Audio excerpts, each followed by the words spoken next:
Friends, Ram Charan అభిమానులు ఎవరైనా మొదటిసారి ఈ ఛానల్ను చూస్తున్నట్లయితే ఈ ఛానల్ను సబ్స్క్రైబ్ చేసుకోవాలని కోరుకుంటున్నాను.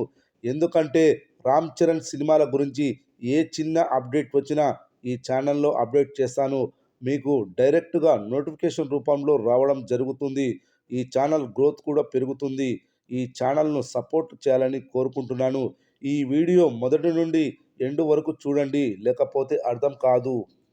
ఈ మధ్య కాలంలో ఒక సినిమాపై భారీ అంచనాలు ఏర్పడి బాక్సాఫీస్ వద్ద ఓపెనింగ్స్ నుండే 50%కి పైగా రికవరీ చేసే రేంజ్ వసూళ్లు రావాలంటే ఖచ్చితంగా ప్రమోషనల్ కంటెంట్ ఫ్యాన్స్ని, ఆడియన్స్ని ఆకట్టుకునేలా ఉండాలి.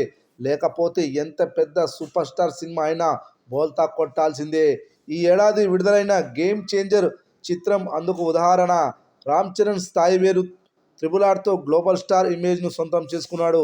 ఆయన నుండి ఒక సినిమా వస్తుంది అంటే ఖచ్చితంగా కొత్తగా ఉండాలి, ట్రెండ్కు తగ్గట్టుగా ఉండాలి అని అందరూ కోరుకుంటారు. కానీ చరణ్ ఏంటి ఇలాంటి రొటీన్ పొలిటికల్ డ్రామాతో వస్తున్నాడు అని ఈ సినిమా టీజర్ విడుదలైనప్పుడు అందరూ మాట్లాడుకున్నారు. ఫలితంగా ఆ సినిమాకు అడ్వాన్స్ బుకింగ్స్ నుండే ఊపు రాలేదు. మొదటి రోజే 150 కోట్ల రూపాయల గ్రాస్ వసూళ్లు వస్తాయనుకుంటే కేవలం 96 కోట్ల రూపాయల గ్రాస్తో సరిపెట్టుకోవాల్సి వచ్చింది. క్లోజింగ్లో 250 కోట్ల గ్రాస్ వసూళ్లు మాత్రమే వచ్చాయి. శంకర్ మీద గౌరవంతో అప్లికేషన్ మీద రామ్ చరణ్ చేసిన సినిమా ఇది అని అందరికీ అర్థమైంది. ఇక నుండి అప్లికేషన్స్ లేవు, కేవలం ఫ్యాన్స్ ఎమోషన్స్ని మాత్రమే పరిగణనలోకి తీసుకోవాలని రామ్ చరణ్ ఫిక్స్ అయ్యాడు. అందులో భాగంగానే పెద్ద చిత్రం ఒప్పుకున్నాడు. శ్రీరామ నవమి కానుకగా ఈ చిత్రం నుండి విడుదల చేసిన గ్లింప్స్ వీడియోకి నేషనల్ లెవెల్లో ఎలాంటి రెస్పాన్స్ వచ్చిందో మనమంతా చూసాము. ముఖ్యంగా గ్లింప్స్ వీడియో చివర్లో రామ్ చరణ్ కొట్టిన షాట్ దెబ్బకు సినిమా లాంగ్వేజ్తో చెప్పాలంటే బౌండరీలు బ్లాస్ట్ అయ్యాయని అనొచ్చు. క్రికెట్లో ఇదివరకు మన ఫేవరెట్ క్రికెటర్స్ ద్వారా ఎన్నో అద్భుతమైన ట్రేడ్ మార్క్ షాట్స్ చూసి ఉంటాము. కానీ పెద్ద గ్లింప్స్లో చూపించిన షాట్ ఇప్పటి వరకు మనం క్రికెట్ హిస్టరీలోనే చూడలేదు. భవిష్యత్తులో ఈ షాట్ని మన క్రికెటర్స్ మ్యాచ్లలో ప్రయత్నం చేసినా ఆశ్చర్యపోనక్కర్లేదు. నిన్ననే ఈ సినిమాకు సంబంధించిన హిందీ వర్షన్ గ్లింప్స్ వీడియో విడుదల చేశారు.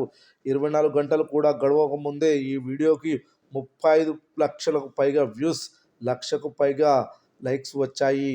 బాలీవుడ్ ఆడియన్స్ ఆ షాట్ గురించి సోషల్ మీడియాలో షేర్ చేస్తూ ప్రత్యేకంగా మాట్లాడుకుంటున్నారు. ఈ గ్లింప్స్ వీడియో తర్వాత ప్రముఖ బాలీవుడ్ బడా నిర్మాతలు ఈ cinema Hindi version theatrical rights కోసం ఏకంగా 100 కోట్ల రూపాయలకు పైగా ఆఫర్ ఇస్తున్నారట. ఈ రేంజ్లో థియేట్రికల్ రైట్స్ కోసం ఎగబడడం కేవలం గ్లింప్స్ చూసి మాత్రమే జరిగింది.